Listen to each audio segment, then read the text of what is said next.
ہم وہی کہیں گے جو ہمارا دین ہم کو بتاتا ہے، عمل کرو تو تمہارا بھلا ہے۔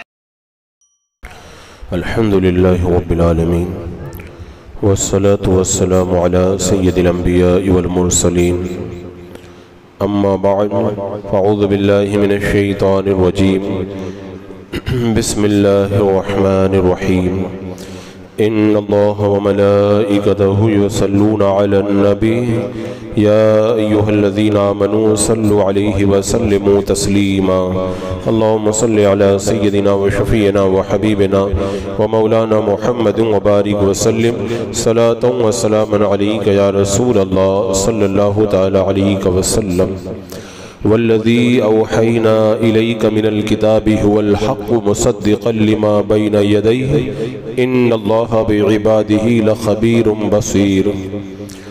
اور وہ کتاب جو ہم نے تمہاری طرف وحی بھیجی وہی حق ہے، اپنے سے اگلی کتابوں کی تصدیق فرماتی ہوئی، بے شک اللہ اپنے بندوں سے خبردار دیکھنے والا ہے۔ اس آیت کریمہ میں ہمارے آقا صلی اللہ تعالیٰ علیہ وسلم سے فرمایا گیا کہ ہم نے آپ کی طرف جس کتاب کی وحی فرمائی ہے، اس کتاب سے مراد ہے قرآن مقدس، اس سے پہلے والی آسمانی کتابوں کی تصدیق کرتی ہے، یعنی اس سے پہلے جو بھی آسمانی کتابیں نازل ہوئیں اور جن میں تحریف نہیں کی گئی ہے، یہ قرآن مقدس ان کی تصدیق کرتا ہے۔ اور اللہ تبارک و تعالیٰ اپنے بندوں کی بہت خبر رکھنے والا، خوب دیکھنے والا ہے، تو اللہ کو جب سب معلوم ہے، یہی وجہ ہے کہ اللہ تبارک و تعالیٰ نے اپنے نبیوں اور رسولوں کو تمام فرشتوں اور انسانوں پر فضیلت دی، اور بعض نبیوں کو بعض دوسرے نبیوں پر فضیلت دی، اور ہمارے آقا صلی اللہ تعالیٰ علیہ وسلم کو سارے انبیاء کرام اور مرسلین اعظام پر فضیلت عطا فرمائی۔ تو اللہ تبارک و تعالیٰ نے قرآن مقدس کی حقانیت بتا کر اس کی تلاوت پر ثواب اور اس پر جو اجر ملتا ہے اس کا یہاں پر ذکر فرمایا۔ ایک حدیث پاک میں آتا ہے جب قیامت کا دن ہوگا تو نور کے ممبر بچھائے جائیں گے جن کے نزدیک بہشت کی اونٹنیاں کھڑی ہوں گی، جنتی اونٹنیاں، اور اعلان ہوگا کہاں ہیں قرآن کی خدمت کرنے والے، آؤ ان ممبروں پر بیٹھ جاؤ، آج تمہیں کوئی خوف اور خطرہ نہیں ہے، اور وہ ممبروں پر بیٹھے رہیں گے یہاں تک کہ اللہ تبارک و تعالیٰ بندوں کا حساب مکمل فرما دے گا۔ پھر محشر کے میدان میں لانے کے لیے قرآن کے خدام کو ان اونٹنیوں پر بٹھا کر کے پھر جنت کی طرف لے کر کے جایا جائے گا۔ تو قرآن کی خدمت کرنے والوں کو ایسا اجر و ثواب اللہ تعالیٰ عطا فرمائے گا۔ ایک حدیث پاک میں ارشاد ہوا، اگر تم سعادت مندوں کا عیش چاہتے ہو، شہیدوں کی موت چاہتے ہو، اور حشر کے دن کی قیامت کی گرمی سے نجات چاہتے ہو، اور گمراہی سے ہدایت چاہتے ہو، تو قرآن کا درس دیا کرو، کیونکہ یہ اللہ کا کلام ہے اور میزان میں یہ بڑا بھاری ہے۔ تو قرآن مقدس کی یہاں پر فضیلتوں کو بیان کیا گیا، اور اس آیت کریمہ میں اللہ تبارک و تعالیٰ نے پھر آگے ارشاد فرمایا، ثم اورثنا الكتاب الذين اصطفينا من عبادنا فمنهم ظالم لنفسه ومنهم مقتصد ومنهم سابق بالخيرات باذن الله ذلك هو الفضل الكبير۔ ارشاد ہوا، پھر ہم نے کتاب کا وارث کیا اپنے چنے ہوئے بندوں کو، تو ان میں کوئی اپنی جان پر ظلم کرتا ہے، اور ان میں کوئی درمیانی چال پر ہے، اور ان میں کوئی وہ ہے جو اللہ کے حکم سے بھلائیوں میں سبقت لے گیا، یہی بڑا فضل ہے۔ یعنی اس آیت میں اللہ تبارک و تعالیٰ نے ان لوگوں کا ذکر فرمایا جن کو اس کتاب کا وارث کیا گیا۔ جمہور علماء فرماتے ہیں اس سے کتاب سے مراد تو قرآن مقدس ہے، اور اس آیت میں جن بندوں کو چنا گیا ہے ان سے مراد ہے میرے آقا صلی اللہ تعالیٰ علیہ وسلم کی امت، اور رسول اللہ صلی اللہ تعالیٰ علیہ وسلم یہ اللہ کی بارگاہ میں تمام رسولوں سے سب سے زیادہ افضل و اکرم ہے۔ تو اس آیت میں فرمایا گیا کہ ہم نے ان لوگوں کو اس کتاب کا وارث کیا، کیونکہ یہ کتاب میرے آقا علیہ السلام پر نازل ہوئی، اور اسی زمانے میں اس امت کو اللہ تبارک و تعالیٰ نے اس کتاب کی وراثت عطا فرمائی۔ اب اس آیت کریمہ میں جو یہ ارشاد فرمایا گیا، کچھ تو ظالم ہیں، کچھ متوسط ہیں اور کچھ سابق ہیں۔ تین لوگوں کا ذکر کیا اللہ تبارک و تعالیٰ نے۔ یہ تین لوگ کون ہیں؟ ان کے بارے میں مفسرین کرام نے الگ الگ تفاسیر بیان فرمائی ہیں۔ اللہ تعالیٰ فرماتا ہے کوئی تو اپنی جان پر ظلم کرتا ہے، یہ ایک جماعت ہو گئی۔ کوئی درمیانی چال پر ہے، یہ دوسری جماعت ہو گئی۔ اور ان میں سے کوئی وہ ہے جو اللہ کے حکم سے بھلائیوں میں آگے بڑھ گیا، یہ تیسری جماعت ہوئی۔ تو اس سے مراد کون ہے؟ یہ تو آپ کو پتہ چل گیا کہ یہ سب کے سب جو ہیں اللہ کے رسول علیہ السلام کی امت میں سے ہیں۔ اب تین لوگ ہو گئے، اپنی جان پر ظلم کرنے والے، بیچ والے، نیکیوں میں آگے بڑھ جانے والے۔ حضرت ابو سعید خدری رضی اللہ تعالیٰ عنہ بیان کرتے ہیں اللہ کے رسول علیہ السلام نے یہ آیت کریمہ پڑھی تو آپ نے فرمایا یہ سب ایک قسم کے حکم میں ہیں اور سب جنت میں جانے والے ہیں۔ جو ظلم کیا جنہوں نے، اور جو متوسط یعنی بیچ والے، اور جو آگے بڑھنے والے، فرمایا تینوں جنت میں جانے والے۔ اب تینوں جنت میں کیسے جانے والے؟ آنے والی روایتوں سے اس کا پتہ چلے گا۔ حضرت ابو دردہ کہتے ہیں میں نے اللہ کے رسول علیہ السلام کو فرماتے ہوئے سنا کہ آپ نے یہ آیت کریمہ پڑھی ثم اورثنا الکتاب الذین اصطفینا، اس کو پڑھا، پھر اللہ کے رسول نے اس کی تفسیر بیان فرمائی۔ فرمایا وہ لوگ جو نیکیوں میں آگے بڑھنے والے ہیں یہ تو وہ ہو گئے جو جنت میں بغیر حساب کے چلے جائیں گے۔ تین جماعتیں نا، نیکیوں میں آگے بڑھنے والے یہ تو بغیر حساب کے جنت میں چلے جائیں گے، اور وہ لوگ جو بیچ والے ہیں یہ وہ لوگ ہیں جن کا حساب آسان ہوگا، اور تیسرے وہ لوگ جنہوں نے اپنی جانوں پر ظلم کیا یہ وہ لوگ ہیں جن کو میدان محشر میں قید رکھا جائے گا، پھر اللہ تعالیٰ کی رحمت سے ان کو بخش دیا جائے گا۔ پھر ان سے کیا کہا جائے گا؟ ان تینوں کو کہا جائے گا سب جنت میں چلے جاؤ۔ ان سب تینوں کو جب جنت میں جانے کا حکم ہوگا نا تو یہ تینوں کیا کہیں گے؟ اللہ تعالیٰ نے اگلی والی آیت میں بیان فرمایا پھر یہ لوگ اللہ کی تعریف کرتے ہوئے نظر آئیں گے۔ کیا کہیں گے؟ یہ کہیں گے کہ اللہ تیرا شکر ہے کہ تو نے ہمیں غم سے بچا لیا اور جنتیں عطا فرمائی۔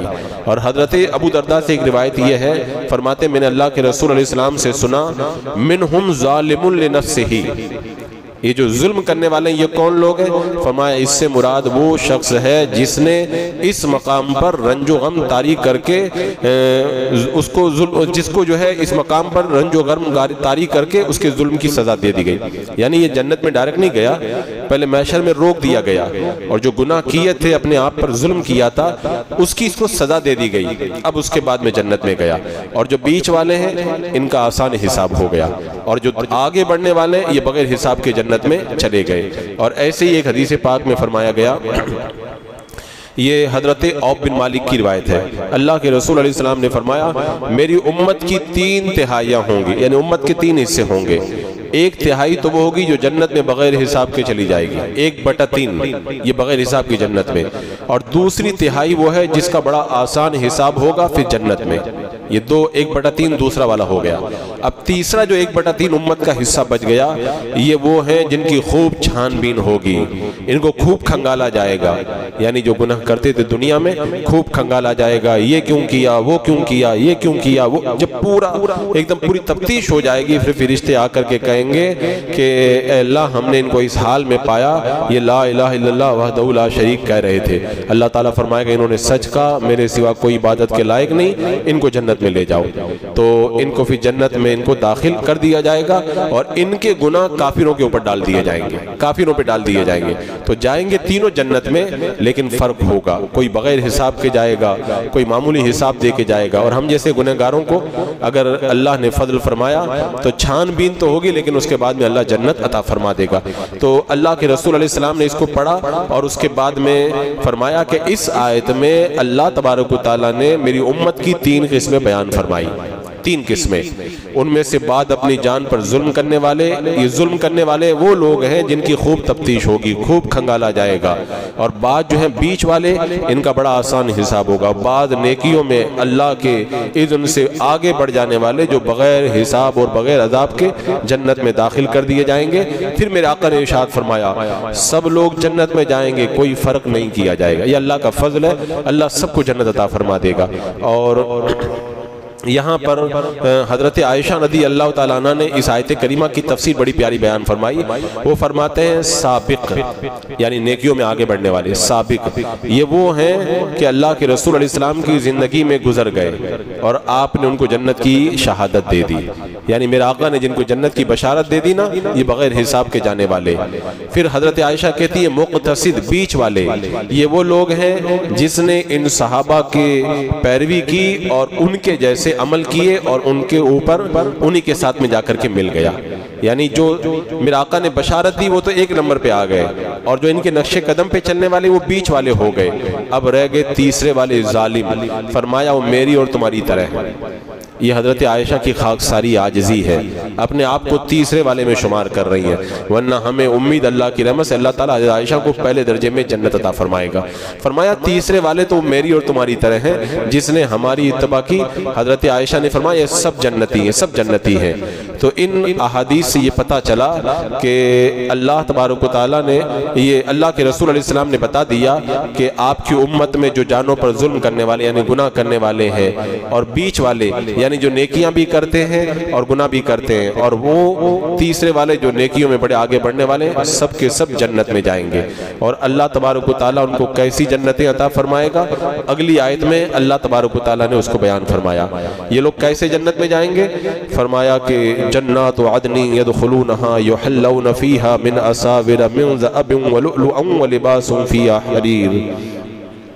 بسنے کے باغوں میں داخل ہوں گے, وہ ان میں سونے کے کنگن اور موتی پہنائے جائیں گے, اور وہاں ان کی پوشاک ریشمی ہے. اور جب جنت میں جائیں گے تو پھر کیا کہیں گے؟ وَقَالُوا الْحَمْدُ لِلَّهِ الَّذِي أَذْهَبَ عَنَّا الْحَزَنَ إِنَّ رَبَّنَا لَغَفُورٌ شَكُورٌ. کہیں گے سب خوبیاں اللہ کو جس نے ہمارے غم دور کیا, ہمارا غم دور کیا, بے شک ہمارا رب بخشنے والا قدر فرمانے والا ہے. یعنی یہ لوگ جنت میں جائیں گے اور دائمی جنت کی نعمتوں کو جب پائیں گے تو پھر اللہ تبارک و تعالیٰ کی حمد کرتے ہوئے نظر آئیں گے. تو اللہ تبارک و تعالیٰ ان کو جب جنت عطا فرمائے گا تو جنت میں ان کو کیا کیا پہنایا جائے گا اس کا ذکر کیا گیا. کنگن, سونے کے کنگن. آج دنیا میں مرد کے لیے سونا پہننا جائز نہیں, لیکن جنتی جب جنت میں جائیں گے تو کیا ہوگا؟ حضرت ابو ہریرہ رضی اللہ تعالیٰ عنہ کے پیچھے حضرت ابو حازم کھڑے تھے. تو کہتے ہیں کہ حضرت ابو ہریرہ نماز کے لیے وضو کر رہے تھے, اپنے بغلوں کو دھل رہے تھے, اپنے بغلوں کو دھل رہے تھے. تو میں نے کہا ابو ہریرہ یہ کیسا وضو بنا رہے ہیں؟ حضرت ابو ہریرہ پیچھے مڑ کر کے دیکھا اور کہا چوزے کے بچے تم یہاں کھڑے ہو, اگر مجھے پہلے پتا ہوتا کہ تم یہاں موجود ہو تو میں ایسا وضو نہیں بناتا. میں نے اپنے آقا صلی اللہ علیہ وسلم سے سنا ہے کہ مومن کا جہاں تک وضو پہنچتا ہے وہاں تک اس کا زیور پہنایا جائے گا.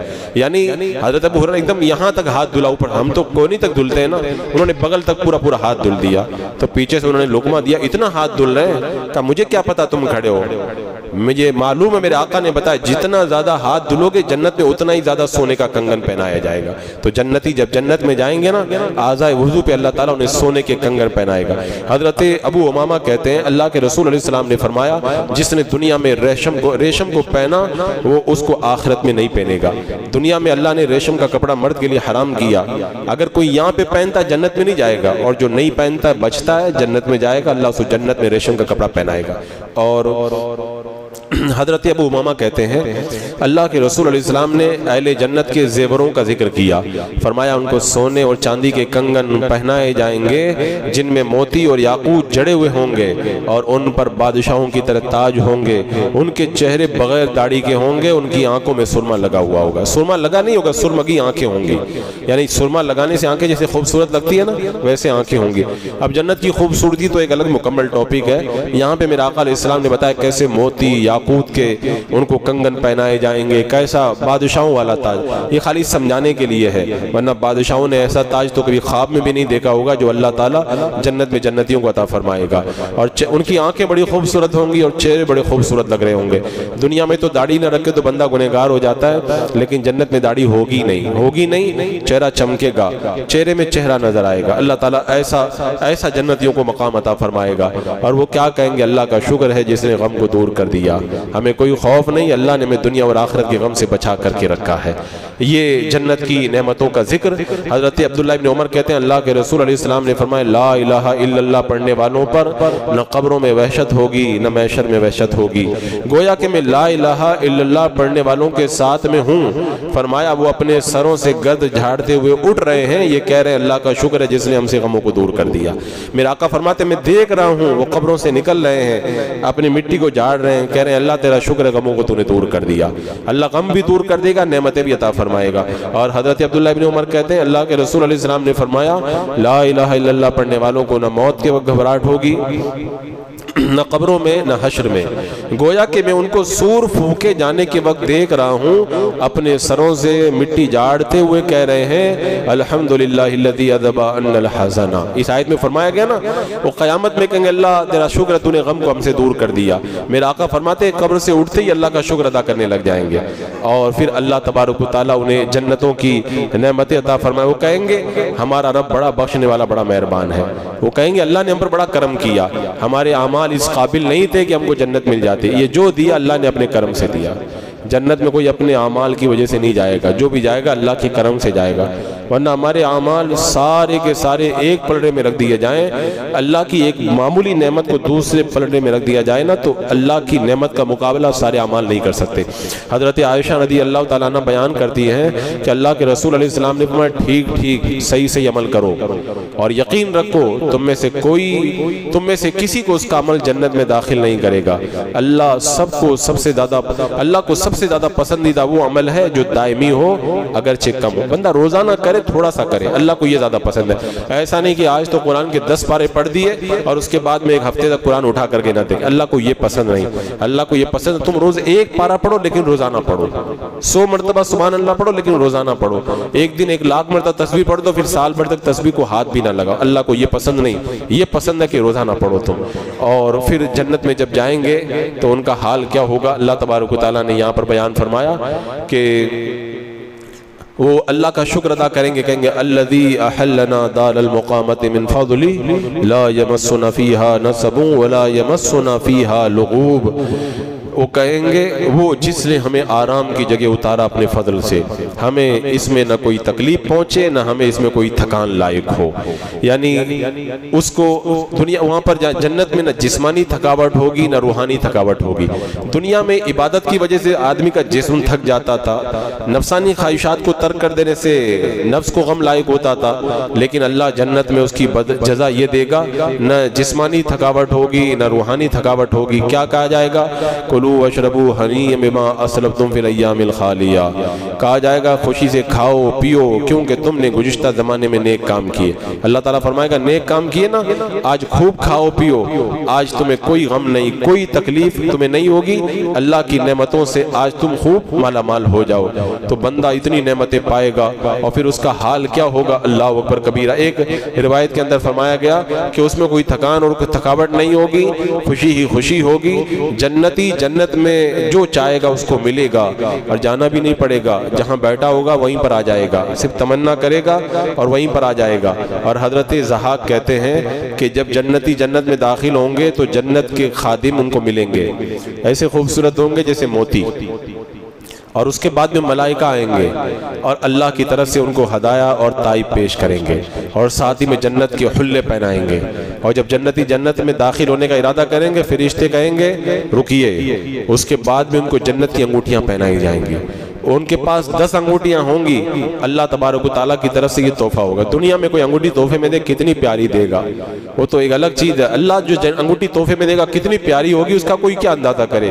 پھر ہر انگلی میں الگ الگ انگوٹھی پہنائی جائے گی، 10 انگوٹھیاں جنتی کو، اور پھر ان انگوٹھیوں پہ کیا کیا لکھا ہوگا اس کو بھی صاحب رول بیان نے بیان فرمایا۔ ان انگوٹھیوں پہ کیسی کیسی جو ہے وہ نعمتوں کا ذکر ہوگا، اور بندے جب جنت میں جائیں گے نا تو قیامت میں بعض لوگ ہر جمعہ کو سارا دن اللہ تعالیٰ کی زیارت کریں گے، اور وہاں پر ایک دن دنیا کی ساری عمر کے برابر ہوگا۔ اور کچھ ایسے بھی جنتی ہوں گے روزانہ اللہ کا دیدار کریں گے، اور کچھ تو ایسے بھی ہوں گے لمحہ بھر بھی اللہ کے دیدار سے محروم نہیں ہوں گے۔ وہ جنت کی نعمتوں کی سب سے بڑی اعلیٰ نعمت ہوگی. تو جنتی جنت میں داخل ہوگا, اللہ اپنا فضل دے گا. کیسا فضل دے گا؟ بندہ جب جنت میں پہنچے گا اللہ کا فضل دے گا. آج دنیا میں تکلیف محسوس ہوتی ہے نا, بندے کو اعمال کے لیے کہا جاتا ہے, کہتے ہیں بڑی پابندی ہے, یہ مت کھاؤ وہ مت کھاؤ, یہ کرو وہ کرو. 4 دن کی زندگی میں تکلیف اٹھا لو, پھر ہمیشہ کا آرام ہی آرام ہے. بسم اللہ الرحمن الرحیم. اللہم صلی علی سیدنا مولانا محمد مبارک وسلم. صلاۃ و سلام علیک یا رسول اللہ.